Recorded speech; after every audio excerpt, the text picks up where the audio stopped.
बिस्मिल्लाहिर्रहमानिर्रहीम। अस्सलाम वालेकुम बहनों, भाइयों, दोस्तों और बुजुर्गों। आज के हम इस सवाल जवाब की वीडियो में हम कुरान और हदीस की रोशनी में जवाब देते हुए अल्लाह की रजा के असूल को अपनी जिंदगी में अहम फिक्र बढ़ाने की अहमियत को बयान कर रहे हैं। अल्लाह की रजा हासिल करने पर तवज्जो देकर हम हकीकी इत्मीनान और तकमील हासिल कर सकते हैं। बराए करम इस वीडियो के आखिर तक जरूर देखें। ये इसका पहला हिस्सा है और कल इंशाअल्लाह ताला इसका दूसरा हिस्सा भी पेश किया जाएगा। और इसी वक्त दोस्तों, सबसे बड़ा मकसद जो एक मोमिन हासिल करता है वो रब्बुल आलमीन की खुशनुदी हासिल करना है।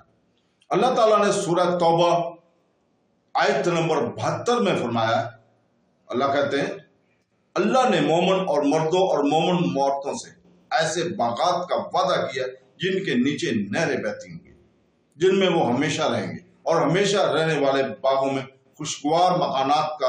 लेकिन अल्लाह की रजा ज्यादा है, यही वो है जो बड़ी कामयाबी है।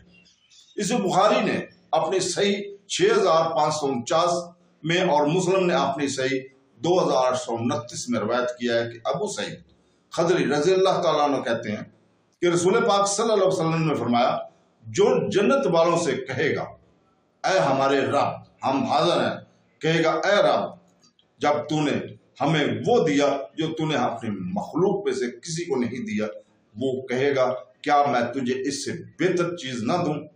वो कहेंगे, ऐ रब, इससे बेहतर और क्या हो सकता है? वो कहेंगे, मैं तुझ पर राजी हूं और इसके बाद मैं कभी तुझ पर नाराज नहीं हूंगा। मोमिन की जिंदगी का असल मकसद ये है कि वो सिर्फ अल्लाह की खुशनुदी हासिल करे, इसका कोई शरीक या नहीं है, ख्वाह वो लोगों के नागवार क्यों ना हो। मुनाफिकों की निशानदेही ये है कि वो लोगों की राजी करने के लिए ख्वाहिशमंद है, ख्वाह रब्बुल आलमीन को नाराज क्यों ना हो। अल्लाह ताला सूरह तौबा की आयत नंबर 62 में मुनाफिकीन के बारे में फरमाता है, अल्लाह ताला फरमाता है, वो अल्लाह की कसमें खाते हैं ताकि आपको राजी करें, लेकिन अल्लाह और इसका रसूल इनके लिए ज्यादा लायक है कि वो राजी हो जाएं अगर वो मोमिन।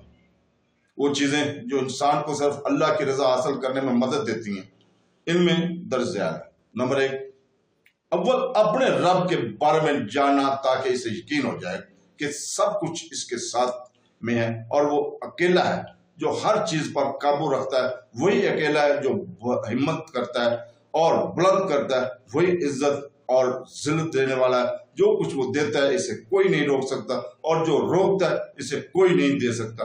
तमाम लोग इसको या अपने आप को फायदा पहुंचाए या नुकसान पहुंचाए या मौत दे दें, जिंदगी देने या किसी और चीज का अख्तियार नहीं रखते।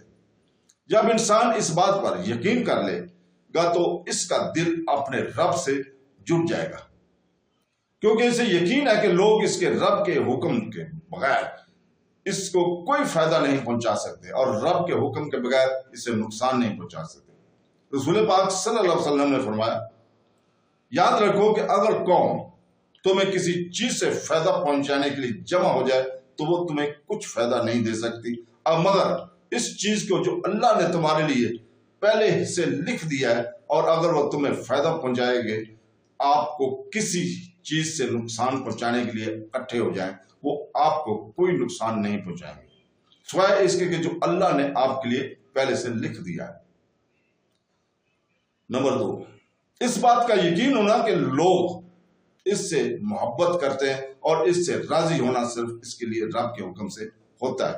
इसलिए अगर वो अपने रब को राजी करेगा तो वो अपने मोमिन बंदों के दिलों में इसके लिए मोहब्बत पैदा कर देगा। तिरमिज़ी ने अपनी सनद 3267 में बरा बिन आज़ब रज़ियल्लाहु ताला से रवायत किया कि एक आदमी ने खड़े होकर कहा, या रसूलुल्लाह सल्लल्लाहु अलैहि वसल्लम, अगर मैं किसी की तारीफ करूं तो वो काबिल तारीफ है, अगर मैं किसी पर तनकीद करता हूं तो वो मुजरम है। रसूल पाक सल्लल्लाहु अलैहि वसल्लम ने फरमाया, ये सिर्फ अल्लाह के लिए है, वो पाक और बुलंद हो। इस हदीस को शेख अलबानी रहमतुल्लाह ने सही तिरमिज़ी 2605 में सही करार दिया है।